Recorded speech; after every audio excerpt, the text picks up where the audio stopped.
കേന്ദ്ര സർക്കാർ ജീവനക്കാർക്ക് ആശ്വസിക്കാം. ജീവനക്കാരുടെ സംഘടനകളുമായും യൂണിയനുകളുമായും ചർച്ചകൾ ആരംഭിച്ച് 8ാം ശമ്പള commission.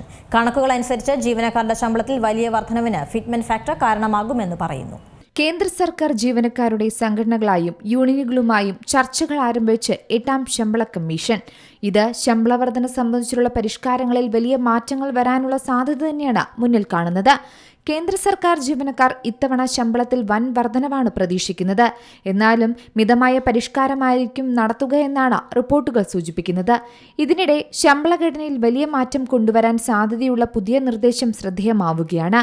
Indian railway technical supervisors association പുതുതായി 5 ടയർ ഫിറ്റ്മെന്റ് ഫാക്ടർ ഘടനയാണ് നിർദ്ദേശിച്ചിരിക്കുന്നത്. ഇത് അംഗീകരിക്കപ്പെട്ടാൽ ജീവനക്കാരുടെ ശമ്പളത്തിൽ ഏകദേശം 192% മുതൽ 338% വരെ വർധനവുണ്ടാകുമെന്നാണ് പ്രതീക്ഷിക്കപ്പെടുന്നത്. അതായത് ഫിറ്റ്മെന്റ് ഫാക്ടർ 3.83 ഉയർത്തുമെന്നാണ് യൂണിയനുകളുടെ ആവശ്യം. വിലക്കയറ്റവും വർദ്ധിച്ചുവരുന്ന ജീവിത ചെലവും മൂലം വാങ്ങൽ ശേഷിയിലുണ്ടാകുന്ന കുറവ് പരിഹരിക്കാൻ ഇത്തരത്തിലുള്ള മാറ്റം അനിവാര്യമാണെന്നും യൂണിയനുകൾ പറയുന്നു. കൂടാതെ ക്ഷാമബദ്ധ അടിസ്ഥാന ശമ്പളത്തോട് ലയിപ്പിക്കുക എന്ന നിർദ്ദേശവും ചർച്ചകളിൽ ഉയരുന്നുണ്ട്. എന്നാൽ ശമ്പള കമ്മീഷന് പരിഷ്കാരവുമായി ബന്ധപ്പെട്ട് ഏറ്റവും കൂടുതൽ ജീവനക്കാരുടെ സംഘടനകളും പെൻഷൻ ഫോറങ്ങളും അവരുടെ ആവശ്യങ്ങൾ കമ്മീഷന് മുമ്പിൽ സമർപ്പിച്ചിട്ടുണ്ട്. അടിസ്ഥാന ശമ്പളം, ഫിറ്റ്മെന്റ് ഫാക്ടർ, മെഡിക്കൽ ഇൻഷുറൻസ്, കുടുംബ യൂണിറ്റ് തുടങ്ങി നിരവധി ആവശ്യങ്ങളാണ് സംഘടനകൾ ഉന്നയിച്ചിരിക്കുന്നത്. ഇതിൽ അടിസ്ഥാന ശമ്പളത്തിന്റെ വർധനവാണ് ഏറ്റവും പ്രധാനപ്പെട്ടത്. നിലവിൽ 18,000 രൂപയാണ് കേന്ദ്ര സർക്കാർ ജീവനക്കാരുടെ അടിസ്ഥാന ശമ്പളം. ഇത് പ്രതിമാസം 69,000 രൂപയായി ഉയർത്തണമെന്നാണ് ഇവരുടെ ആവശ്യം.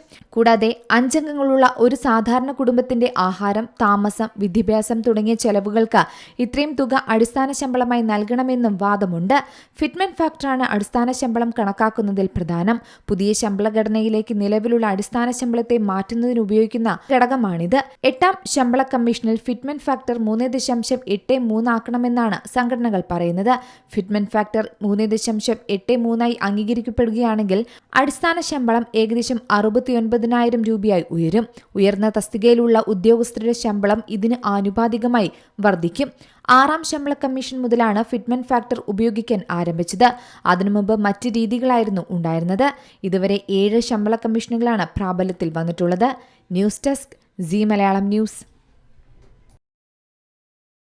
ഏറ്റവും പുതിയ വാർത്തകളും വിശേഷങ്ങളും വിരൽ തുമ്പിലറിയാൻ സീ മലയാളം ന്യൂസ് എല്ലാ ഡിജിറ്റൽ പ്ലാറ്റ്ഫോമുകളിലും ലഭ്യം.